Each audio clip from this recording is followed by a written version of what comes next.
Hey guys, so Christina here. Welcome. Two things before we get started talking about our trigger words. The angle is horrible. I know it is, and I'm so sorry. I'm really new to this. I'm trying to get better. So please forgive me on that. Also, you're going to look at my ugly tattoo throughout this thing on my right wrist. Sorry about that as well. That's a whole other story. Um, Love tattoos, have a bunch, but that one, no bueno. So sorry about that. Okay, so here we go. Trigger words. Start with a question. Have you ever been going about your business, living your best life, and all of a sudden you hear that word or hear that phrase? The words or phrases that, when heard, make you so angry, and angry, like really angry, like enraged. And it comes from almost out of nowhere, just like someone pulling the trigger of a gun, and you're propelled from I'm okay to I'm going to rip your head off status. So, what gives? These are trigger words, and they're not pretty. So, I also want to say that, just like the example of walking down the street, just kind of casually doing your thing, hearing these words, it's also more likely that you'd be in a conversation or argument with a partner, spouse, friend, family member, and these words come up in the conversation or argument, and you are taken to that place, to that dark place. You're triggered. That's the more likely scenario, but I will give you examples of both um, throughout this video. So, uh, we're all a little bit more familiar or have heard the word triggers and how it usually relates to addiction, and how addicts or those suffering from substance use disorder experience triggers that prompt them to use. There's so many different triggers, and for every addict, triggers are different.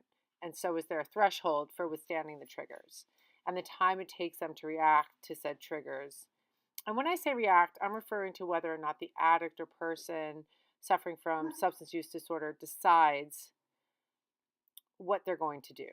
Are they going to use their drug of choice, or are they going to reach into their metaphoric toolkit and resist this urge for that moment? Okay, so in regards to trigger words, they act the same. They are words or phrases that trigger negative emotions in someone and cause a reaction. The key to addressing this is to first identify what your trigger word or phrase is and then identify why it is triggering you.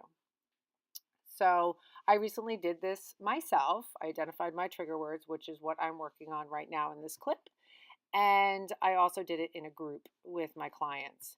So I asked them to identify the word or phrase that elicits strong or negative emotions within them. The clients were directed to write down the word or phrase and to create imagery of how it feels when they hear that word or phrase. So they're given ample time to create, and then I initiate the verbal group process, and I ask the clients to specifically think or identify verbally why these words are eliciting such strong emotion. So in the beginning of this video, I had a image that said stupid bitch on it, and that was one of the artworks that I'm going to talk about. One of the clients, she's a female, she's about 40 years old, and she actually has had a lot of trauma in her late childhood or early adolescence, and since then has been in a pattern of very abusive relationships, both physically and verbally, and is currently in a verbally abusive relationship right now.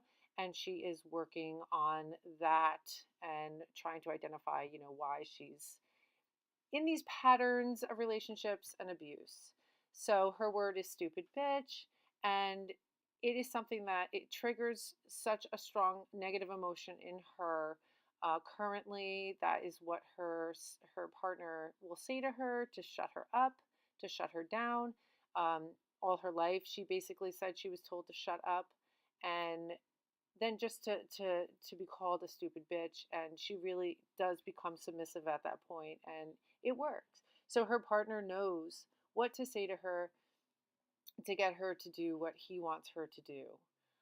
Another example, I don't have the photo of it, is, and this is the example of the woman um, that she could just be casually going about her day and she hears this word and she is immediately taken to that dark place, strong negative emotions and memories of this word. The word, pretty common word, the word is bitch, and it's thrown around a lot. It's thrown around in very casual ways as well. But she does not have a very casual reaction to this word. She basically said that for the first 10 years of her life, she thought that was her name. Her mother, that's all she called her. She didn't call her by her name, she called her bitch. Um, so hearing that word in a heated argument, forget it. She said she loses it.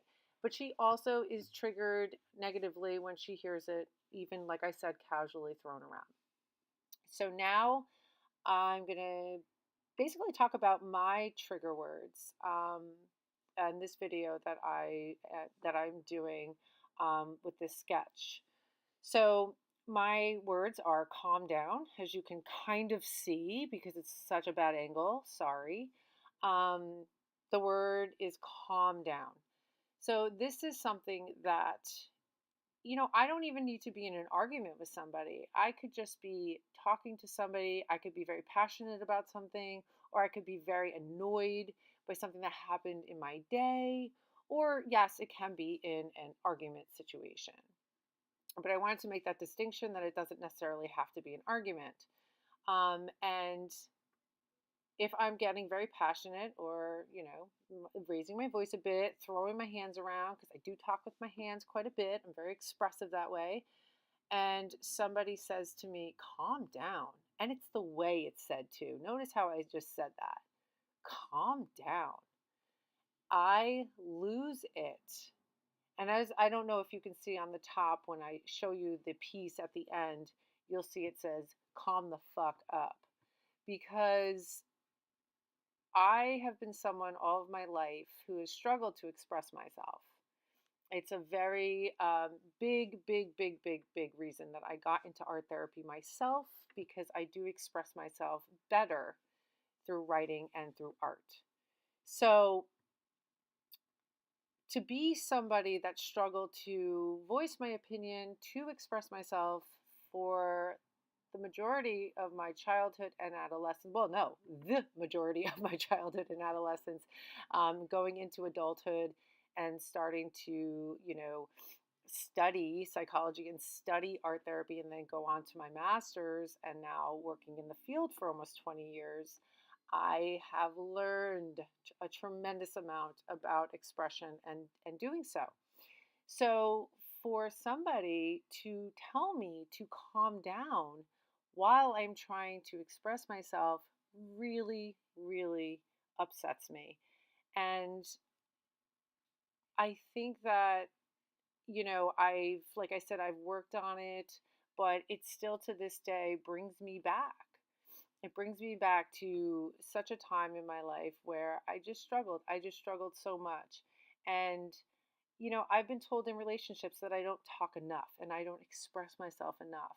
And so, again, to be told to calm down when I'm actually doing something that I've been told I never do, again, it's defeating. I feel so defeated. Um, So again, I'm aware of it. I'm aware of where it comes from, and I think that's key in being able to deal with it. Is knowing. They always say that, like, knowing is half the battle. Having that insight. So to wrap this up, trigger words. We all have them. I think that we all have them. We have different degrees as to, where it takes us and how we react. But just being aware, it's key. It's key to understanding yourself and how you interact with other people. Thank you guys so much. The clip just ended, and I'm going to keep talking to you. I'm just going to sum it up real quick.